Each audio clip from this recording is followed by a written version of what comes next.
Hello there, kind booktube people. I hope you're doing alright. I hope your week's been okay or at least manageable. So today I'm doing the Thursday Poetry Challenge.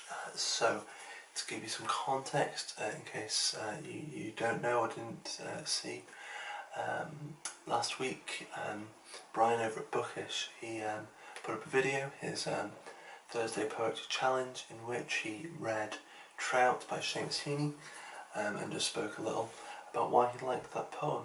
And he was doing this because Lucas over at Bits of Lit had been doing the buddy reader tag and essentially just misunderstood one of the questions in the best possible way and challenged Brian to do a Poetry Thursday video and say why he liked a particular poem. And and then Brian challenged loads of people to do it last week, and I was one of the people that he challenged to do it. So I'm doing it. He gave no time pressure, but I thought I'd just do it right away. Although there's always plenty of poetry here over at my channel. I thought I'd do a relatively famous poem. I'm going to be looking at The Second Coming by W.B. Yeats, just discussing a bit of why it appeals to me and why I keep coming back to it. No pun intended. So anyway, I'll read it first. The Second Coming.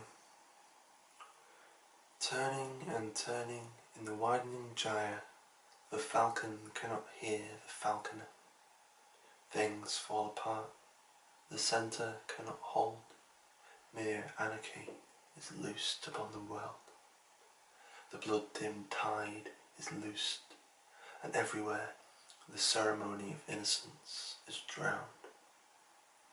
The best lack all conviction, while the worst are full of passionate intensity. Surely some revelation is at hand. Surely the second coming is at hand. The second coming. Hardly are those words out, when a vast image out of Spiritus Mundi troubles my sight.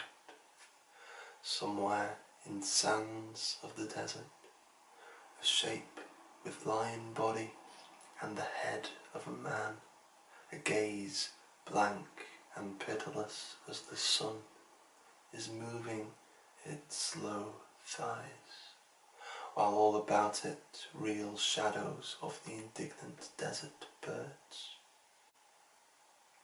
The darkness drops again, but now I know that 20 centuries of stony sleep were vexed to nightmare by a rocking cradle.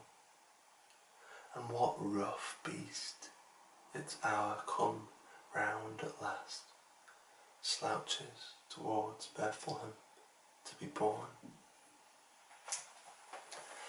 So that's The Second Coming by W.B. Yeats. The first thing about this poem that I love that I want to bring up is just simply the way it sounds. Firstly, we have these first four lines that are sort of slant rhyming. We have gyre and falconer, hold and world. They're sort of half rhymes almost, I suppose. They're not quite perfect. They're slightly off. They're sort of lopsided, slightly off balance, which is maybe building up to this sort of chaos, this anarchy that he's talking about. Later on we have the shadows of the indignant desert birds, which I love, and the 20 centuries of stony sleep. That sibilance there I just really love. In this idea of chaos and uncertainty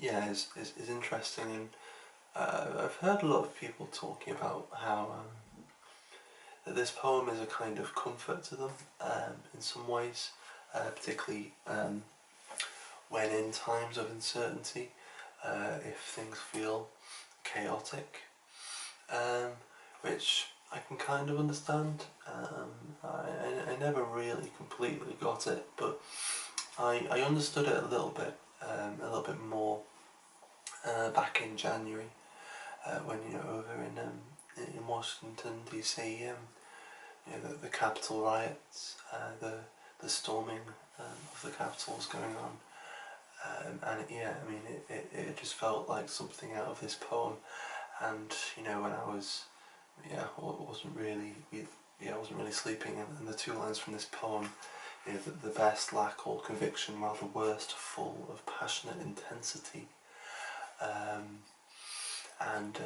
Yeah, I don't know, I kind of felt like those two lines were being played out almost at that time. Yeah, I don't know if that makes sense, but yeah, I kind of got how the idea that someone else has lived through similar times or has felt this way in their time, yeah, I kind of got a little more of how that can be of comfort.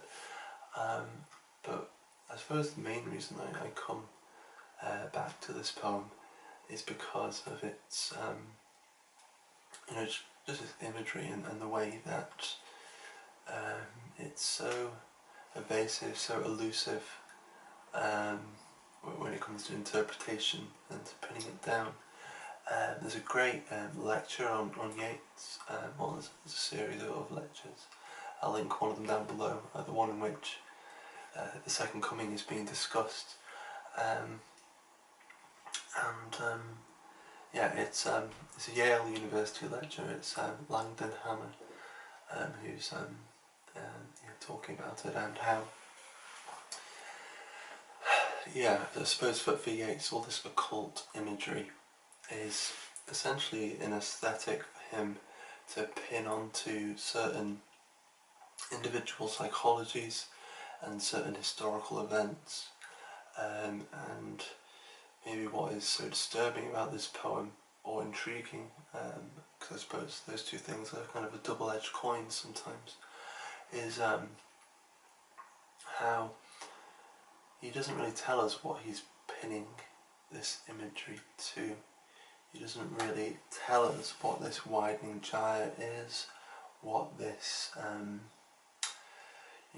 this blood-dimmed tide, and he doesn't tell us what this beast with it moving its slow thighs across the desert, and it doesn't, he's not telling us who these indignant desert birds are above. They seem to be swarming and blackening out the sky, and he just kind of leaves the imagery to sit, leaves it open to interpretation, and won't necessarily let you pin it down to any one thing. Although in this lecture, Langdon Hammer is kind of, I guess he's thinking that we have this line that 20 centuries of stony sleep were vexed in nightmare by a rocking cradle, and he's kind of thinking that in a way for a long time Christianity had its own grip on our aesthetics, on our imagery, our symbolism, and essentially in this poem, potentially the birth of Christ, sort of was terrifying for the world beforehand, the world that came before, and now, as maybe, well, as it seemed at the time that Christianity and the church was kind of losing some of its hold on, at least in a cultural sense, it's losing its hold on our imagery, and our discourse as well. I suppose that idea of what's going to take its place is possibly what this poem is asking and wondering, and yeah, no, I find that interesting, and yeah, what is it that rules our discourse? Where do our images, our archetypes come from now? To be a bit Jungian, where is our collective consciousness at a suppose. I don't know if that's making any sense. But yeah, I've read this poem probably hundreds of times. Yeah, one that I keep coming back to, one that I definitely don't understand, and I'm happy not to understand. But yeah, I just love the imagery and the way this poem perplexes me. Yeah, I'll leave it there. But I'm supposed to challenge someone. I don't really know who to challenge. So I'll just say, if you're interested in doing this, if there's a poem you like, and yeah, if you want to talk about it, please feel free to. You know, if you have a channel, if like next Thursday or the Thursday after, or any Thursday in the future, yeah, feel free to yeah, share a poem and tell us why you like it. Or if you don't want to do that, or if you don't have a channel, yeah, feel free to maybe share a poem in the comments. Just, you know, give us the title and a couple of reasons maybe why you like it, or link as a poem, or yeah, something like that.